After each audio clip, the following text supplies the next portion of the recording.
Hello, my name's Sandra Lyon, and I'm the Superintendent of the Santa Monica Malibu Unified School District.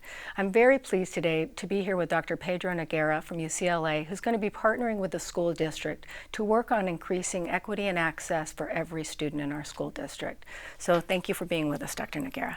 Great to be with you, Sandy. So I know you've spent a lot of your career at Columbia. You're here now as the Distinguished Professor of Education at UCLA. Can you tell us a little bit more about your background and your work in publishing and working with districts across the country? Sure. Actually, I was just at NYU before coming here. NYU, I'm sorry, I said then, Columbia. Before that, I was a professor at Harvard and then Berkeley before that. So I did live in California for 20 years. In fact, I did work in Berkeley, where I served on the school board. We wrote a book about Berkeley High School and its own efforts to address the achievement gap. And I would say that's the issues you find in Berkeley are very similar to Santa Monica's issues. So I've been working on these issues probably for about 25 years, so I'm very familiar with the challenges facing Santa Monica. And I frame them as challenges of figuring out how to educate all children.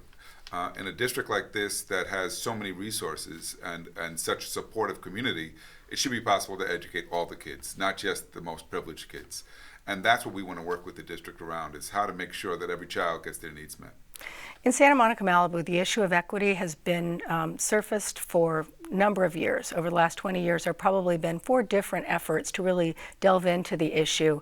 And unfortunately, we haven't seen us really change the data as we'd like to and seen better outcomes for all of our students. What are some of the barriers that tend to be in place that prevent school districts from really getting in and doing that work? Well, I think the biggest barrier, as I've come to understand Santa Monica, is follow-through. You really have to stick with a plan long enough to see it bear fruit. And my sense is that because of changes in leadership, because of disagreements about the focus and the priorities, that follow-through hasn't been there. And therefore you haven't seen the strategies that have been implemented, even some of which showed some promise, really carried through to fruition. So hopefully that's something we can address. Fortunately, you've been in a leadership role here for several years now, and I think that bodes well for the district. But aside from follow-through, there also has to be a willingness to move beyond the politics. The politics really get in the way of doing the educational work. And the politics often are a perception in the community that the more you do for one group of kids, it's going to come at the expense of other kids. And that kind of zero-sum notion that my kids will be hurt by a focus on equity prevents us from doing what should be easy in a place like Santa Monica. And so we have to make sure that the community understands that this is really in the interest of all children, not just certain kids. So maybe you could tell us a little bit about how you define educational equity and what that really means in a public school system.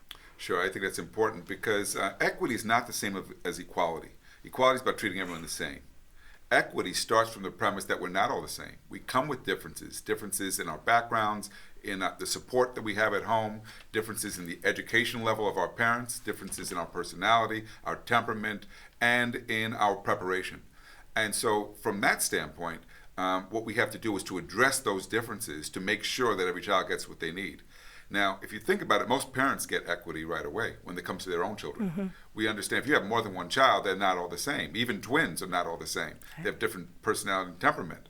But we have schools that don't work very well at addressing the differences that children bring. And that's what we've got to do. We have to create schools that are more responsive to the needs of kids rather than expecting the kids to adjust to the demands of school. So our mission statement is extraordinary achievement for all while simultaneously closing the achievement gap. I think as someone who was a longtime classroom teacher and a principal, we all feel like we're sort of dancing as fast as we can, and we struggle to figure out how can we really meet the needs of each of our children. Are there systems and is it attitudes? What are the things that we're going to really be looking at as a school district that we can make some shifts that will help all of our employees who come to work and work hard every day really be able to make those shifts for students so that we have better outcomes? Well, I've already been impressed by the openness that I've seen amongst the staff, by their willingness to work with me and address these issues, and the lack of defensiveness. So I think that's a great starting point. We're going to be spending the next several weeks and over months looking at schools, going into classrooms to try to understand what the classroom climate is like, what the teaching and learning environment is like, which kids are being engaged, which kids are not.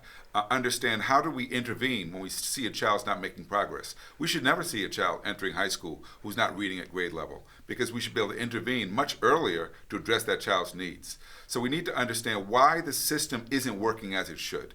We should be able to educate every child. It doesn't mean that every child is going to go to Ivy League school. Right. But we should be able to find ways to meet their needs. And the goal should be to help each child and their families to help enable that child to fulfill their potential. So again, this is about really pursuing excellence for every child and recognizing that excellence is not going to look the same for every child. Right. When you've looked at some of the districts that you've worked with in other places, what are some of the characteristics that you see in common around their approach to this work that has made them successful?